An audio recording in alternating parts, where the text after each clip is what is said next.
With Mailchimp, you get more than a URL. You get an all-in-one marketing platform to help drive sales. With things like data-driven recommendations and powerful automation tools. Get started today at MailChimp.com/smartmarketing. Mailchimp, built for growing businesses. For the ones going above and beyond. For the ones reaching out, helping out, and lending a hand. For the ones people count on. You can count on Grainger.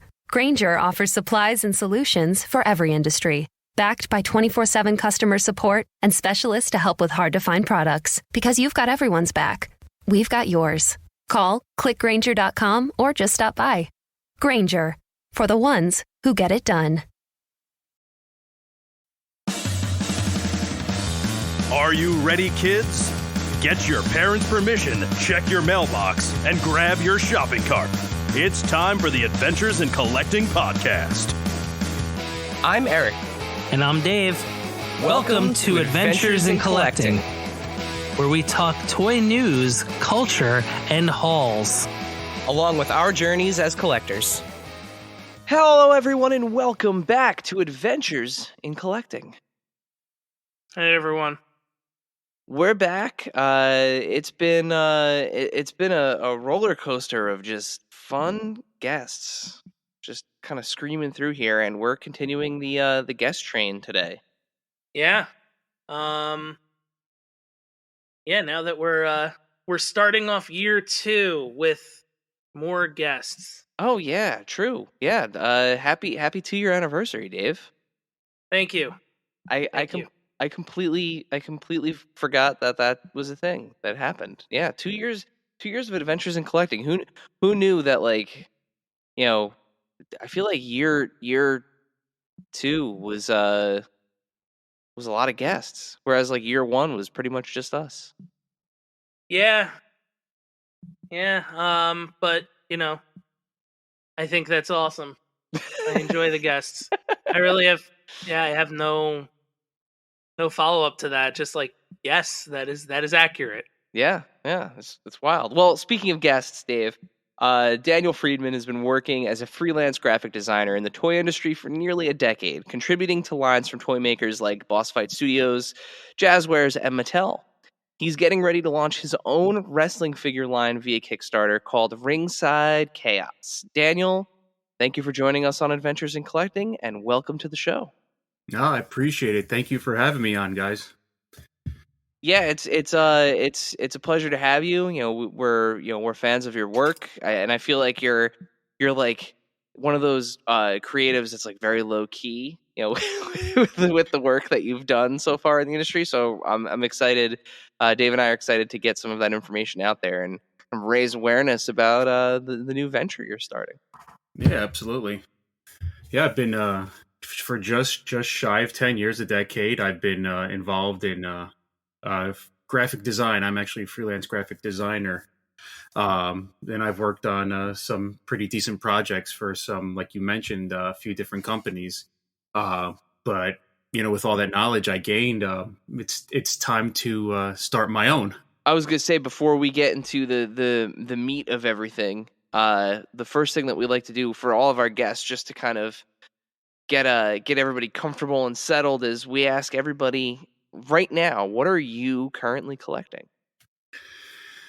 Well, we'll start with the big one, which is professional wrestling figures. Right now, I mean, anything from the Mattel, Jazwares, Boss Fight, either the Super 7 New Japan line. I've got other stuff. I collect some Funko Pops, Hasbro's Power Ranger line. Can't really dive too deep. The pockets are very, very short at the moment, so I sort of pick and choose things that I see that really catch my eye. Maybe one figure of like a NECA set or something here and there, but I can't really dive deep into like a lot of collections. Yeah, and especially now, I mean, there is just so much out there. Oh, absolutely. Across the board. Yeah, I feel like, especially dabbling in those genres myself, I feel like every other week there's either an Elite or a unrivaled or unmatched line coming out. So Yeah, I can barely keep up with wrestling figures, and let alone just diving into different other like Ninja Turtles and the stuff that NECA's putting out, and it's there's so much that I want, but I got to pick and choose what I can. it's a good problem to have if you think about it. It's a great time to be a toy collector because there's just so much that you can dip your toe in and or dive headfirst in and get all this cool stuff. So what got you into the toy business? So I've collected. Well, I guess you could say I've played with, then collected. My big thing is my main collections are wrestling. Like, I'm more involved in wrestling than really like comics or other stuff. Really, it's professional wrestling. So what got me into the toy business was just the love of wrestling figures. I used to get the bone crunchers and the Hasbros when I was younger, and literally take white out markers and paint and just start doodling on some of the figures that I had extras of and just try to create my own. And from there, it's like, I always, since I was a kid, always just wanted to be a toy designer. And I just went the routes of, just trying to make that dream happen. So here we are almost 10 years later, and I've been designing toys for a while now. So I've designed hundreds upon hundreds of different action figures. So it's a pretty amazing experience and pretty amazing time I've had. It's so funny. A lot of the creative minds that we've had the privilege of talking to here on the show have this kind of relationship with like a brand, and Mhm.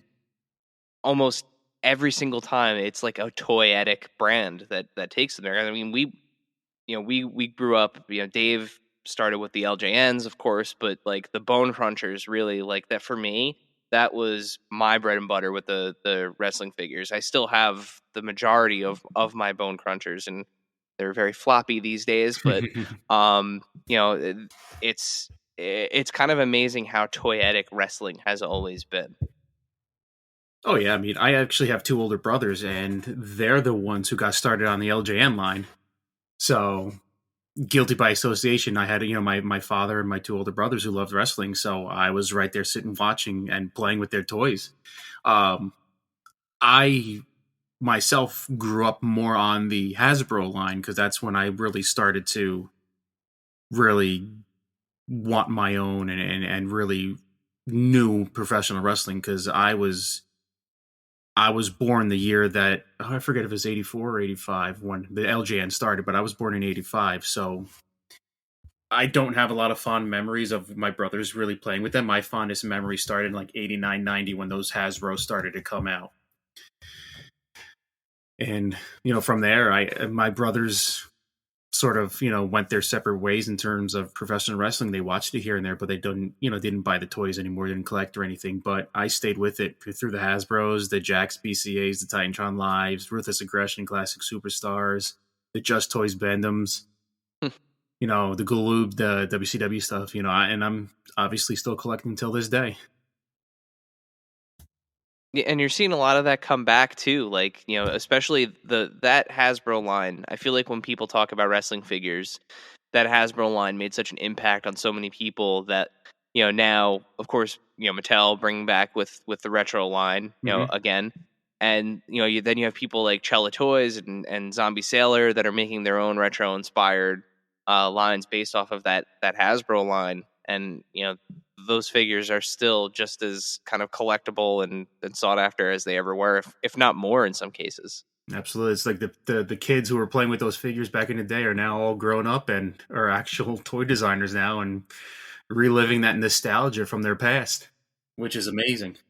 Yeah, and that was really kind of, I would want to say, the first like cross generational line, because it was like, for me, who was getting kind of, I don't want to say too old, but like, reaching that kind of middle school, high school point where the Hasbros existed. But then Erik's 7 years younger than me. that was like almost like his kind of gateway into it. And then he continued on through the Bone Crunchers and Titantrons, and like, you know, I would kind of get stuff for him, and kind of, you know, play along with it. That was the way of like my old, you know, being the older brother, playing with my younger brother would be to play with wrestling toys with him. But ultimately, like, my time was like LJN and then Hasbro and Galoob, and we had that Hasbro and Galoob kind of crossover. You also took such good care of your toys that by the time I got them 7 years later, like, it was like I felt like I was getting new toys. Mine were very played with, though. You know, like, because But they were they were my together. toys. They were all in Yeah, one it's true. piece. That's true. So one of the brands that we mentioned at the top was Boss Fight Studios, and they of course have a ton of lines and IPs that they work with. But what goes into creating, kind of establishing a design strategy for a line like Legends of Lucha Libre or the Hacks line? It basically starts with the person in charge, Erik Aranya, who's an amazing artist, an amazing designer, just was a flat out really good guy. It's his brainchild, basically. Everything that's going on with their Legends line, with a few of their other lines, is all him. And as a freelance graphic artist, I'm basically sent, you know, the bullet points of what to design and how to, you know, what they want to see from, you know, how they want to see the figure look in the end. So they basically, you know, send me images of, you know, let's just put it this way: the Penta and Rey Fenix, their first two figures that they put out. Erik did most of all that stuff, but I worked on the DIJ face printing and all the tattoo artwork for those two figures. So they just give me the bullet point and say, hey, here's the images. Here's the best images that we have. Can you recreate this as best as you can? And we'll go from there. And with something like that, like do you ever get a chance to work with you know, with the talent directly, or you know, in order to make sure that you're producing the most accurate product that you can? Honestly, no. I can say that I don't think I ever worked with talent at all, besides just like local people here on doing my own thing. It's just basically handled by everyone involved on both sides at the top.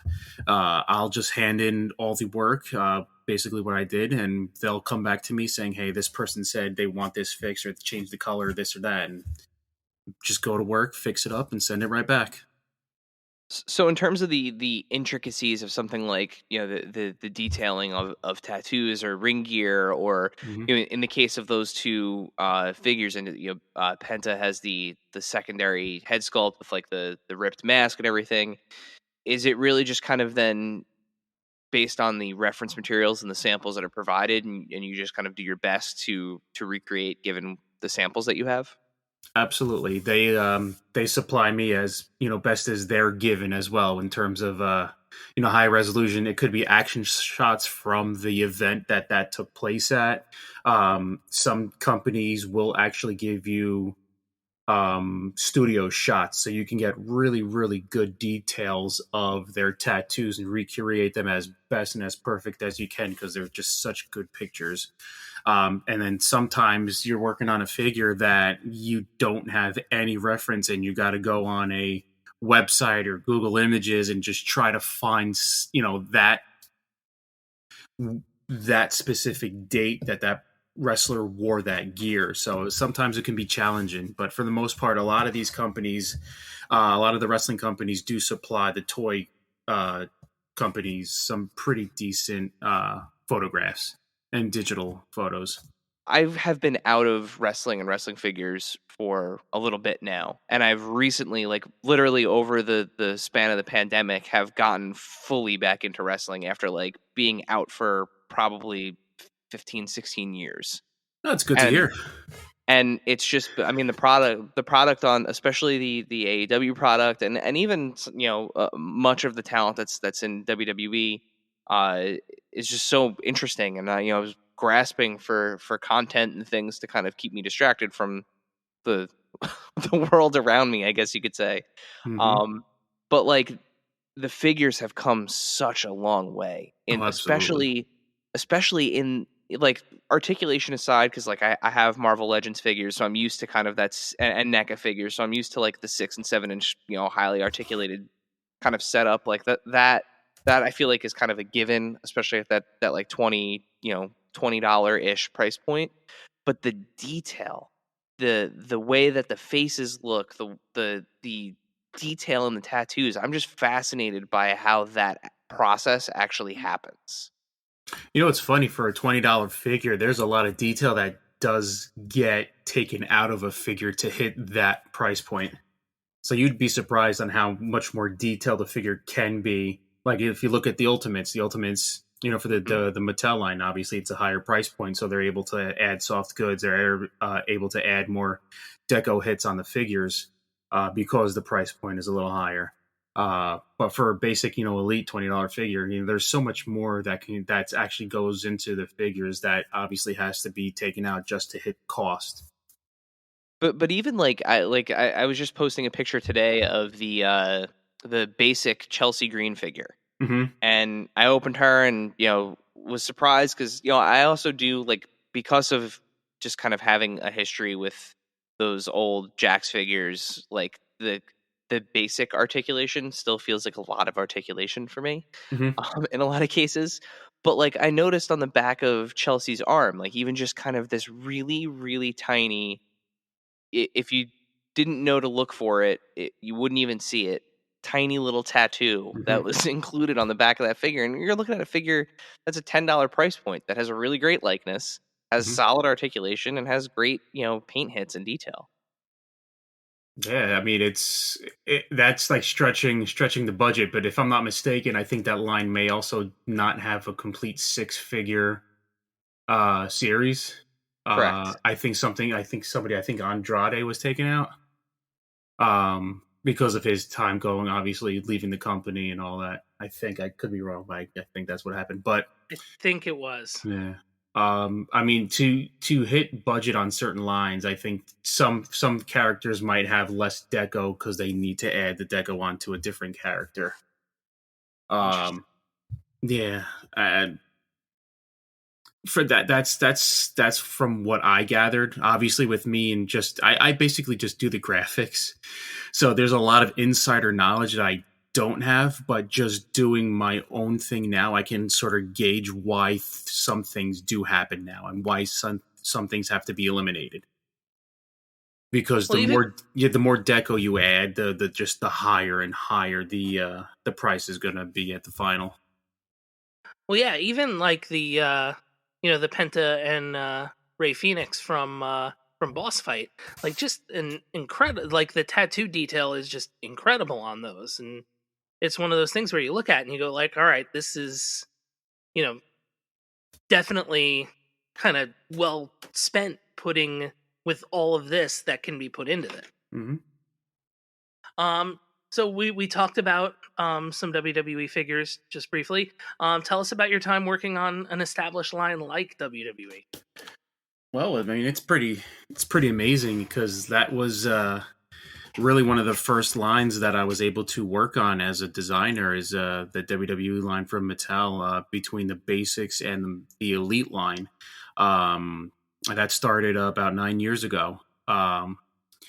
Just amazing. I mean, some of the characters that I watched, some of the wrestlers that I watched when I was younger and everything, and I'm designing the figures. Like, I think one of the first sets I designed, had some of the characters that I watched when I was younger, and I also was training for a while as a professional wrestler. So I was an independent wrestler for at least about 14 years up in North Jersey, wrestling for the IWF.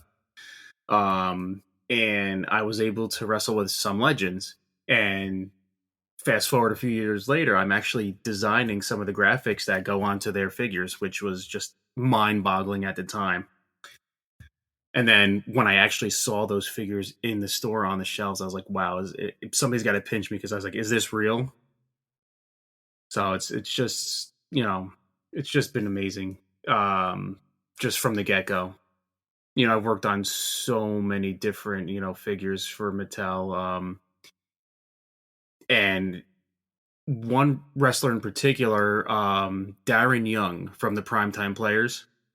Mm-hmm. He's actually I went to middle school and high school with him. He's another New Jersey local, and he's actually the one who sort of broke me into becoming a wrestler and sort of got me my training. I was going to say IWF. Yeah. Yep, that's where I trained as well, and I got to work on several of his figures, which was absolutely amazing. It's this is the same kid who was a year older than me, who went to the same school. We hung out and everything, and just amazing that he's on WWE TV. He became a tag team champion, and I'm designing some of his figures, which was that was awesome. It was just like an amazing feeling. Just amazing kind of small world too, where we're all kind of North Jersey based people. Which unfortunately, I traveled a little down south though.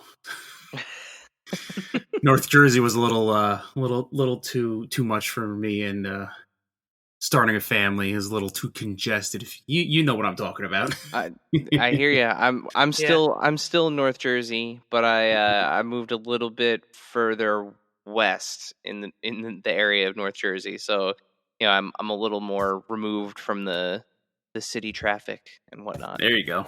The throes of 3 and 46. Oh, Clifton.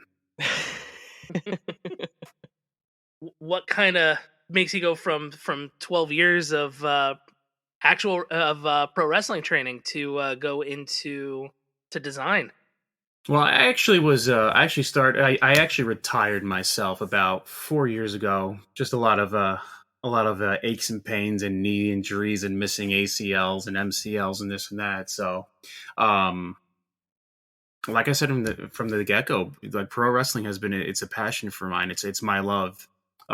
It's something that I wanted to do, something that I wanted to be in. So when I got the first sight of like training, I was like, I want to do this. I've always wanted to do it. Even when I was a kid, I was trying to figure out how to go about it, and then that's when I found the school up in North Jersey. But I was still wrestling and working on the toys. So I've been about 10 years working on toys, and I started training 2004, and I retired myself about 4 or 5 years ago now. So about a good 15 years. So in that time, I was designing, wrestling, watching this and that. So like my world was wrestling at the time. So it was just crazy trying to balance it all. You were literally like living, breathing, eating wrestling in like all facets. Basically, yeah. For a little bit there. So what was your ring name? What'd you wrestle under? I could not come up with a good name at all. I couldn't come up with anything, but I had long hair, tattoos, typical biker looking guy. So my promoter gave me the name Harley Bryan. It didn't really fit. I didn't really like the name, so my brilliant brain was like, why don't I just change my name to Brian Harley? It sounds like it flows better, and I can't come up with a friggin' name. So for a good 15 years, in the New Jersey, New York, Maryland, Delaware indies, I was Brian Harley, or just Harley at sometimes. And you mentioned you got to share the squared circle with some legends. What was your most memorable match? Oh, it was I actually had 2 6-mans. It was one of them was with a Honky Tonk Man, the other than with Tito Santana. I guess you could say they're very well rounded on the New Jersey indie scene at that time. But just wrestling two names that I watched when I was younger was just amazing. But I wrestled so many different other people in like battle royals and other just singles matches and here and there. But those were they were just fun. You didn't really have to do anything crazy there. They just go out there and have fun, and that's what we did. So that's awesome. Yeah, I I honestly like we prep for all of these interviews, and we like to try to find out everything that we can about our guests. But Mhm. you totally caught us as two wrestling fans like off guard with this, and now we only want to ask you wrestling questions. Hey, that's perfectly fine. We can steer the ship in another direction, but as long as we come back, it is what it is. Yeah, well, you know what? We're all in the same lane here. So Yeah. I feel like we've talked a lot about wrestling figures, and obviously now your time in the ring and how much wrestling means to you. So I feel like this next this next question kind of answers itself. But what really inspired you now to take all of your work that you've done in the past and again your time in the actual ring to create the Ringside Chaos line? It was really more so. This has been about a 5-6 year uh, uh, process for me, really, and this is the first year that it's really gotten off the ground. I've wanted to do something like this for a long time, but more so, it started out as wanting to create a second brand. So if you think back 5-6 years ago, we didn't have AEW, we didn't have the New Japan figures, we didn't have the Boss Fight, we didn't have Figures Inc. We just had Mattel. Yeah. So it's like there's so much untapped talent out there, but at the time, I didn't really have an avenue to go down. I didn't have my own funds. It cost a decent penny to create something off the ground. And it does take a while. The toy industry is very, very crazy, and to finally have something going after 5-6 years is amazing. But like I said, it started out with wanting to do like my own version of classic superstars and my own version of flashbacks, signing people, to deals and this and that, sort of like what Zombie Sailor is doing right now, like Cella Toys is doing right now, but just more of a modern style. And it was a long process. Unfortunately, it just didn't pan out. Now you got, the Jazwares AEW line, you got the New Japan line, you got, obviously you still got Mattel, but you got the Figures Toy Company with their Ring of Honor line and their Rising Stars and Cella and Zombie and everyone pretty much doing something now. And then I got inspiration to do more so the Ringside Chaos line because I'm looking around and I'm like, a lot of figure photography is just starting to creep up. You see a lot of people starting to, take photographs of their figures, not just wrestling stuff, but, the Marvel Legends and the NECA stuff. But then you'd see figures of wrestlers as a security guard or a staff or a referee, like a Fit Finley as a referee or like Randy Orton as a security guard or this and that. And I was like, well, we all know that that's Fit Finley and we all know that's Randy Orton just dressed up, but it's like, what if somebody just created a line of just characters that can just make those photographs or make people's collections just that much better? It doesn't have to be of a specific person, but it could be that character. It's like a modern day referee, a classic referee. We had the Jack's Bone Crunching referee. We had a few Earl Hebner referees, but we haven't really had anything that modern besides the Danny Davis Mattel figure. But now obviously we have the Ref Aubrey figure from Jazwares, but you don't have any, you don't see referees, event staff, security guards just to make those photographs look really that much more spectacular. Yeah, So, and as somebody who is now dabbling in photography, I have to say it's when you posted those initial pictures of these, and before I knew it was even you, I saw somebody had shared the Ringside Chaos pictures, and I was like, I have been wanting this for a long time. Like, it's great to just have like a generic referee, or even like to your point, like a security guard, event staff, like having those characters really kind of fills out the scene and makes your picture all the more believable. Like creating the scene that you're trying to create, or really even in a display. I mean, think about how many people like you see these pictures. The really big collectors out there, the Fig Heels and Fig Vaults, and they have these massive displays with like many rings and all these detolfs that are filled with figures. Fig Heel, man. Fig Heel has an amazing look. I want to go visit that place. It's like a museum. Yeah. Yeah. It would be though amazing though for collections like that for each like era of ring. Like you have your Mhm. blue shirt ref, maybe you need like 3 or 4 of them. Maybe you need 3 or 4 of the like the zebra striped ref figures. It's like there really is a need for those ancillary characters. Yeah, I think everyone needs about 5 of each figure, I think. I think we can put, I think 5 would be a nice, well-rounded number. All right, I see what you're trying to do. Yeah, and the Um, other cool thing too is just like the graphics that you've kind of put along with them evoke that kind of that Ringside series from mhm. the Bone Crunchers. Yeah, it's paying homage. Yeah, absolutely. Some people got that subtle hint. Obviously, I mentioned that on somebody else's podcast a few weeks ago. But yeah, the people who do follow, if you collected wrestling figures from was it 96, Yeah, 97, 96, 96, right? 97, yeah. Yeah, you had the Ringside collection from Jack Pacific. That first series that had Sable, Sonny, Vince McMahon, and the referee. Yep. And it's basically, this series is paying homage to that because it's sort of, that's where the brainchild came from. It's like, it's, I have the fondest, it's weird. I have the fondest memory of going to my KB Toys in Westfield when I lived in Union. So I went to the KB Toys in Westfield, and I remember just walking in there, not knowing anything about the series, and just seeing that series on the shelf. And I think Series 5 was along with that, with Flash Funk, Sid, and all that.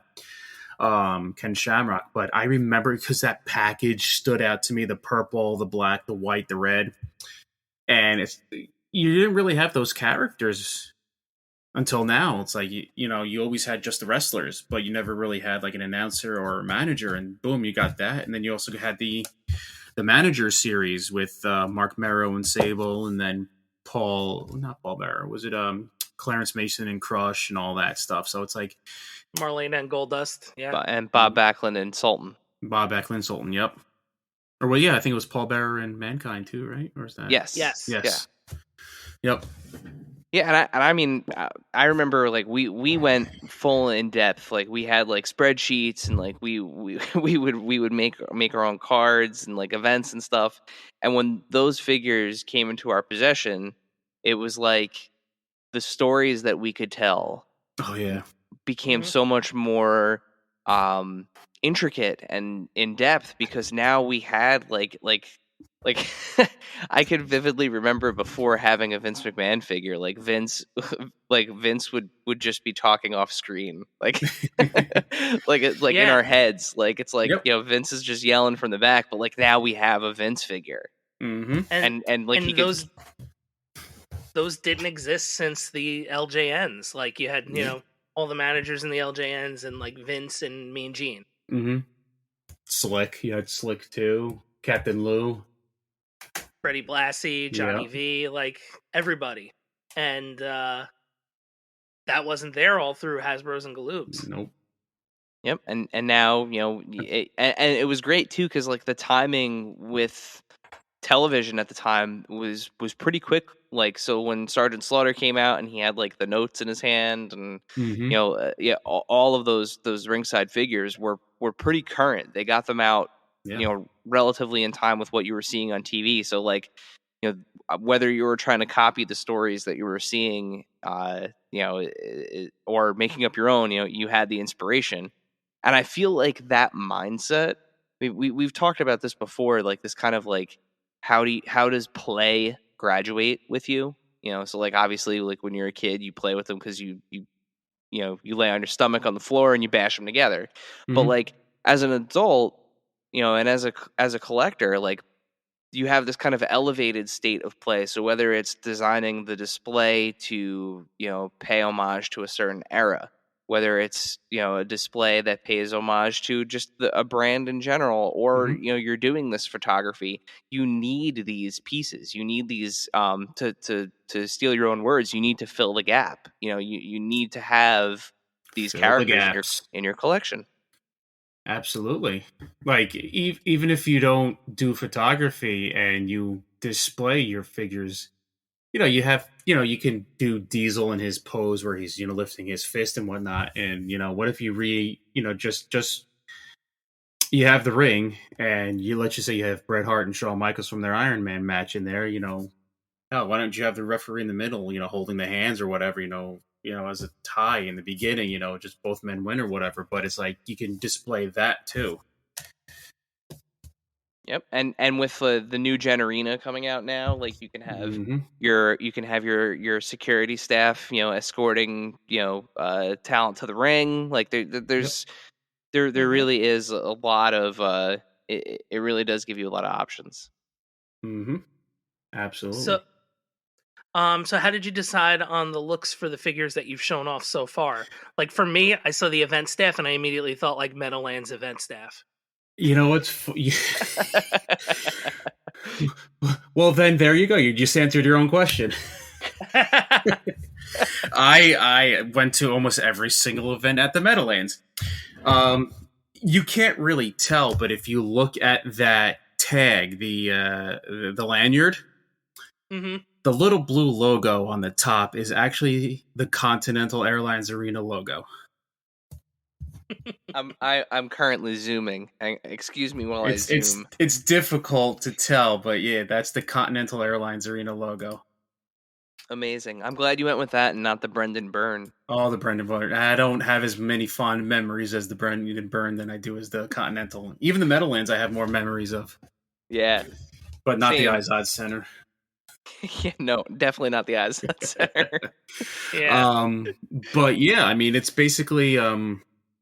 I wanted the figures to fit inside the current offerings, which are, Super 7, Mattel, Jazwares, I wanted to complete because those lines are what's really feeding the collections right now. Like, don't get me wrong, people still have their Jax collections and everything, but these lines are growing and they're continuing to grow. Like those Jax lines from the past, the Hasbros and everything, they're not growing. Yeah, we're going to have like Chella and Zombie doing their own things and Mattel with the retros again, but it's not going to be the initial ones from the past. But all these lines are growing, and Mattel has such a big, well-rounded group of wrestlers already that there's so many different characters like the event staff, the security guard, and everything that will fit into what they're already offering.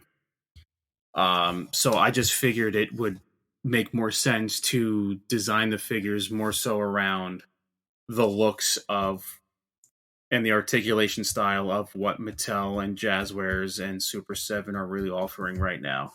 It's like the best of all worlds rolled into one right there.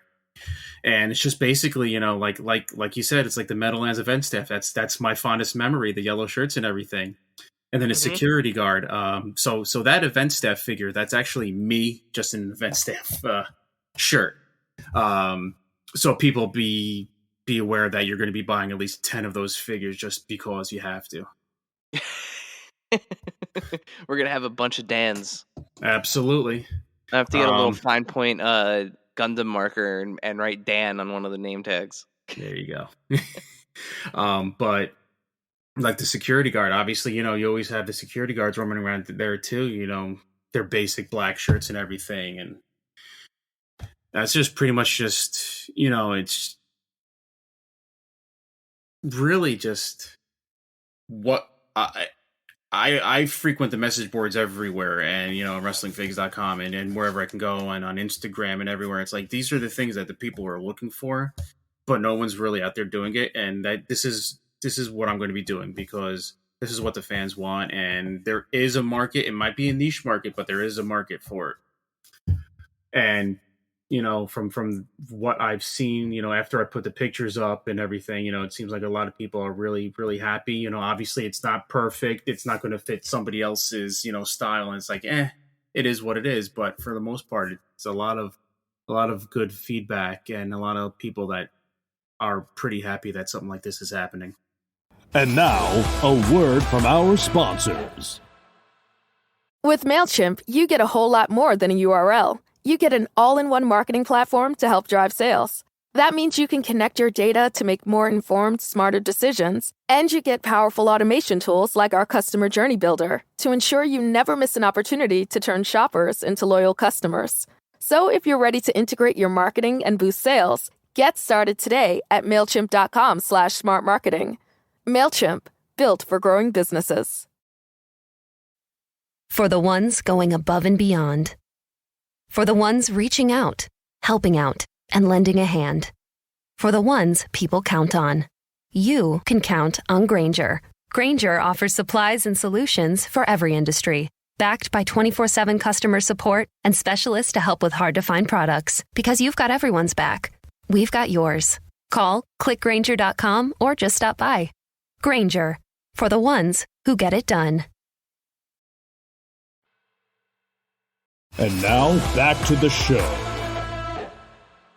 So what's it like going from being, in kind of the graphic design role in the action figure world to like actually having to deal with, the engineering of articulation, deciding on proportion and things like that? It is a little learning curve. Obviously, working on figures for the past 10 years and being a lifelong collector. Excuse me. I sort of knew exactly where I wanted to go with the figures. I knew what type of articulation I wanted. I know where the articulation I wanted it to be. And just pretty much just knowing what the collectors would want. Because I am a collector myself, so this is what I would want. But there's little things here and there that, I learned from the sculptor. I'll shout him out, Brian Beatty. He is well known in the toy industry, and he has dabbled in customs and stuff in the past. Creation Crib. So he has helped me and to understand some things that I didn't even know that goes into designing a figure. So they're little subtle things, but it makes a big difference. And it's clear that based on those the images that you shared, that like where these guys will fit in, and seeing a lot of like familiar enough looking articulation systems, things like you said that as collectors you're kind of used to seeing. Yeah. All right, so now it is time for Q&A. Our Q&A is brought to you by our friends at Chubsy Wubsy Toys, a traditional mom-and-pop store in Little Falls, New Jersey. Chubsy Wubsy brings you the best new toys from the brands you love without the hassle of pounding the pavement searching for them at larger retail stores. Visit them in person at 106 Main Street in Little Falls, New Jersey, or online at chubsywubsy.com. That's CHUBZYWUBZZY.com.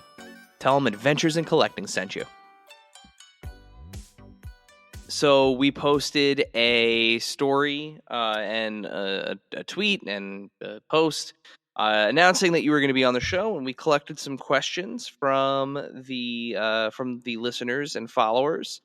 The questions this week we got a lot of questions that were kind of similar. That were asked by several people. So rather than making them specific, we just kind of combined them into, let's see what we got here. 1, 2, 3, 4 questions for you. So Dave, do you want to go ahead with the first one? Sure.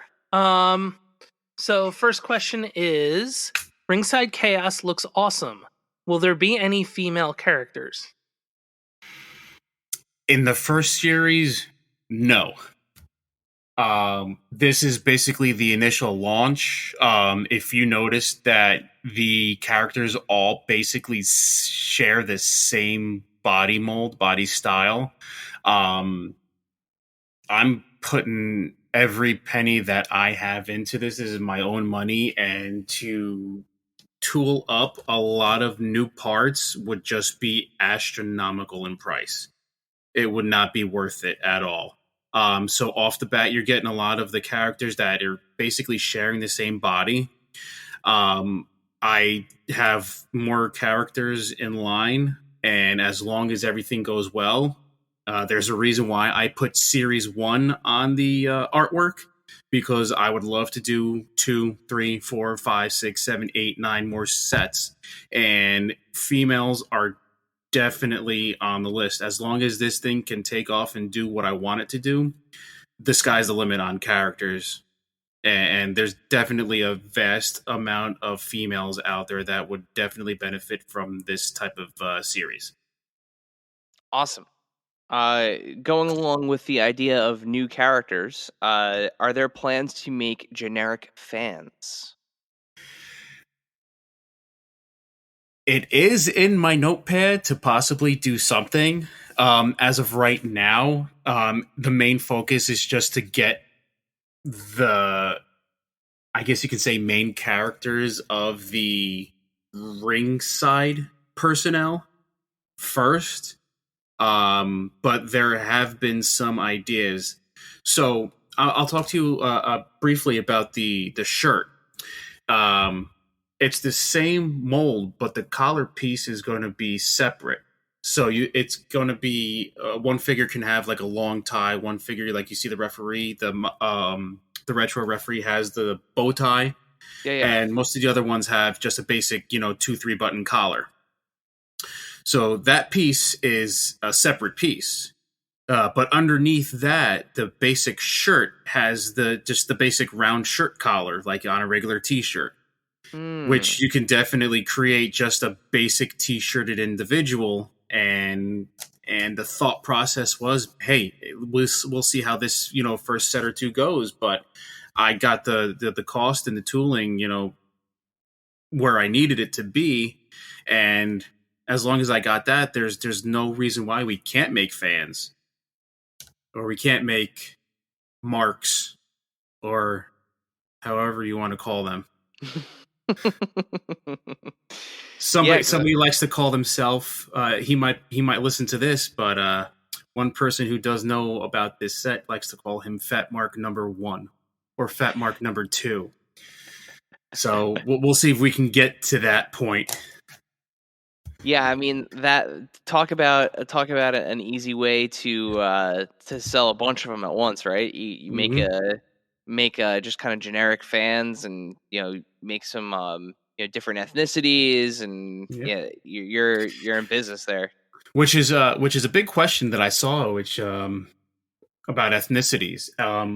Obviously, we definitely will be doing that. That's also, you did see the Brian Beatty figure, who was actually that detective, the police officer. Mm-hmm. So yeah, there's definitely more characters planned who are different ethnic backgrounds as well. Which I'll talk a little bit more about that just so briefly, but there's going to be stretch goals. The first 4 initial figures are going to be the 2 referees, the event staff, and the security guard. And then as long as we can hit the goal on that, we will definitely be unlocking that police officer and then a few other characters who are from different ethnic backgrounds as well. Well, that leads into our next question, Dave. Yeah, what will pricing look like for Ringside Chaos Series 1? I don't really want to give an exact number because I'm still fine-tuning things with the factory right now, but it's going to be in a range of, obviously this is not a brick and mortar type product. This is not going to be a mainstream line, so the price is going to be a little bit more expensive than, let's just say an Elite, but it's going to be it's going to be a very feasible figure to purchase. It's not going to blow the budget, and it's not going to be astronomical like a lot of the stuff that you see right now that has so much deco and other companies who are obviously signing contracts with names to balance the budget. But when I do have a full, firm grasp on what we're doing with the factory, everyone will know the exact pricing. And right now, it's not going to break the bank. What's the target date at this point for the launch? I'm pushing for end of September, possibly the beginning of October, the absolute latest. I wanted to have something a week from now, but just things just happened that just was out of my hands, out of my control. Unfortunately, it just had to be pushed back a little bit. But I want to have something set in stone for the end of September, no later than like the first week in October. But when I do get that information, I just have to have a final chat with one of the factories, and then I can go from there. Awesome. Because that has to balance out exactly the final price that I'm going to put those up for order. And the last question here is, in your tenure as a designer, was there ever a toy that you worked on earlier in your career that you would want the opportunity to revisit? Oh yeah, there's plenty. There's plenty of characters that I worked on in the past who have, went their separate ways. Went their separate ways of the company that they used to work for, who completely changed their look, who aren't even in one of the major organizations right now, who are just doing independence and everything, but they still have some pretty decent looks. Who I would love to just redo their looks. And there's characters who really even didn't even have, like, I know this really isn't a part of the question, but there's even characters who haven't had figures since like a Titantron Live line, or even like a Hasbro line or Just Toys line, that would benefit for a modern day figure, who would even make a modern day figure look amazing. Like one of my biggest wants, I don't know if he's signed to any deal or not, but Gangrel. Gangrel is such a toy-etic character, and he's such an amazing looking character. And I've met him in the past and done wrestling shows with him, and he's just a really, really cool guy. And just to have a modern day figure of that character would just be amazing. Yeah, that would be, especially with the recently in the Dave, help me out. Was it the Legends line where they got the Brood Christian out? No, that was just a regular Elite. That was a regular Elite, yeah. Yeah, but like flashbacks or whatever. But like, having that figure now, like recently in people's collections, and especially with Edge having just done the at SummerSlam, did the kind of the Brood entrance. Yeah, he's ripe for a modern figure, flashback or otherwise. Absolutely. I was anticipating that real scan Gangrel that they teased in one of the toy magazines. I forget if it was Tomarts or one of the other toy magazines from like the 90s. When Jack started to do the real scan technology, they posted a picture of Gangrel, and it just looked awesome, and it never saw the light of day, unfortunately. It was a Titantron Live. Yeah, it was an all white Titantron Live shirt. He had I think he didn't have like those weird knee and leg gauntlets that he wore, but he had that the tongue sticking out, the blood coming out, and the blonde hair, and it looked awesome. Yeah, I remember his Bone Cruncher, and that was an absolutely awesome figure. Like some of those likenesses still are. It's amazing what they accomplished with those Bone Cruncher figures, but some of them were cartoony, but man, they were friggin' awesome looking for the time. Yep, for sure. Well, with that, you have survived the Q&A. This was a brief Q&A, but we got through all the questions. Nothing, no massive curveballs for you, right? No, I think we did pretty good here. I don't know how you guys feel. I feel all right. All right, so the last question before we wrap things up, I'm going to toss it back over to Dave as he fulfills his role as this podcast's James Lipton and asks our final question. Yes. So the final question that we ask all of our guests: what is the strangest and or your favorite piece in your collection? It can be one of each, or it can be both. Well, I can't really say that I have strange things in my collection.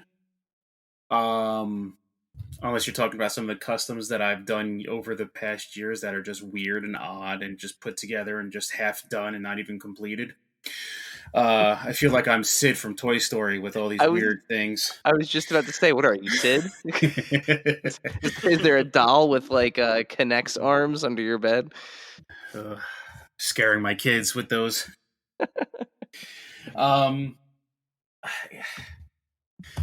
My favorite piece right now, it'll change in another week when I get the first sort of prototype paint master of the event staff figure. That will be my favorite, even no matter how it turns out, because it's me.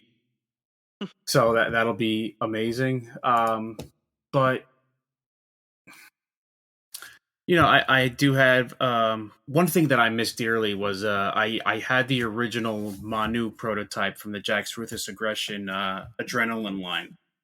I parted ways with it a few years ago, and that's something that I miss dearly. But you know, it's in better hands now. You know, for where I was at the time, but I miss that, and I wish it was back in my collection. But you know, I showed this on another show. I have the Jax Ruthless Aggression Shark Boy figure that was supposed to come out in the TNA Impact Series 2 figures that goes to like Walgreens and the dollar stores.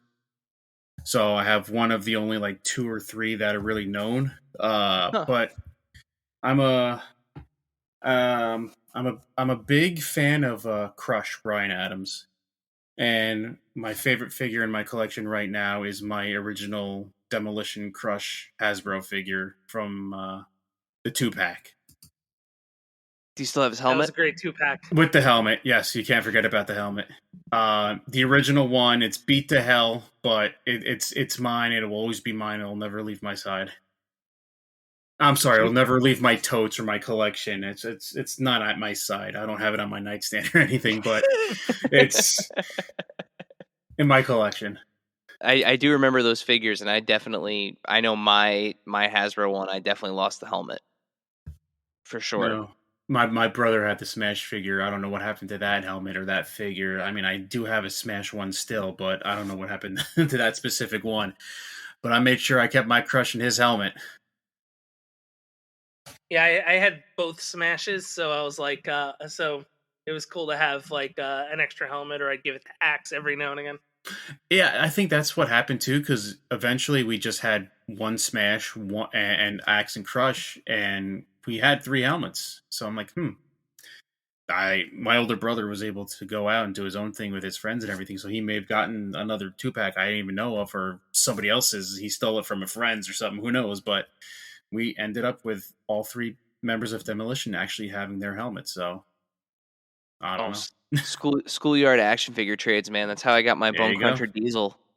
Mm-hmm. I forgot what I traded for that. I think I traded like I want to say I traded like Pokemon cards for Diesel. I definitely lost out on that deal.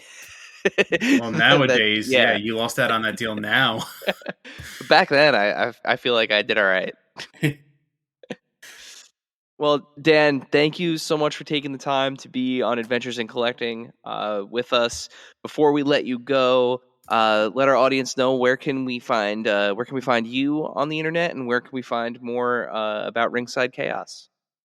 On my Instagram, it would be at Squared Circle Toys, and then my Twitter is at Squared Circle NJ.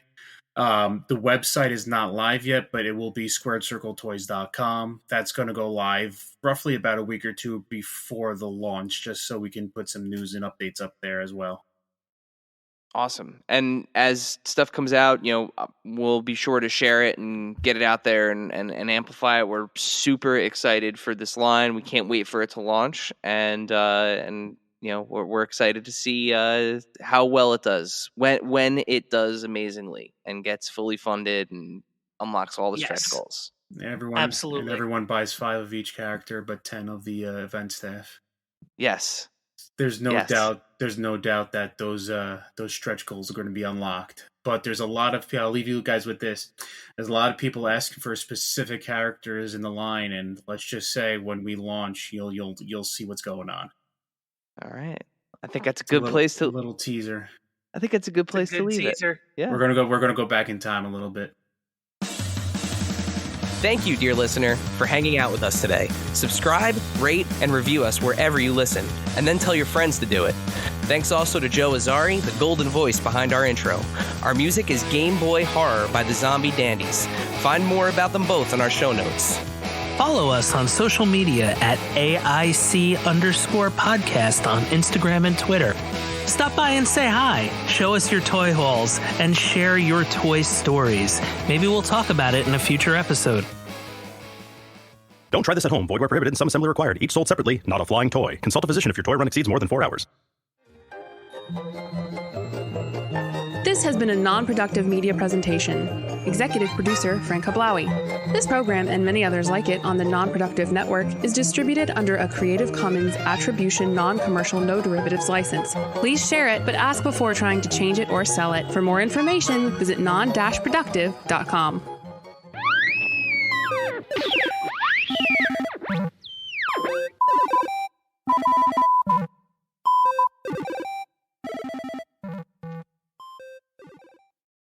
With Mailchimp, you get more than a URL. You get an all-in-one marketing platform to help drive sales. With things like data-driven recommendations and powerful automation tools. Get started today at Mailchimp.com/smartmarketing. Mailchimp, built for growing businesses. Annie had an earache on a Saturday of all days. So her mom brought her to Minute Clinic at CVS, where you can see a provider, fill a prescription, and grab essentials like pain relief products, all in one visit. Even on evenings and weekends. You can even see us online with telehealth options. For quality, affordable care on your schedule, visit Minute Clinic at CVS. That's healthier made easier. Services vary by location. See MinuteClinic.com for details.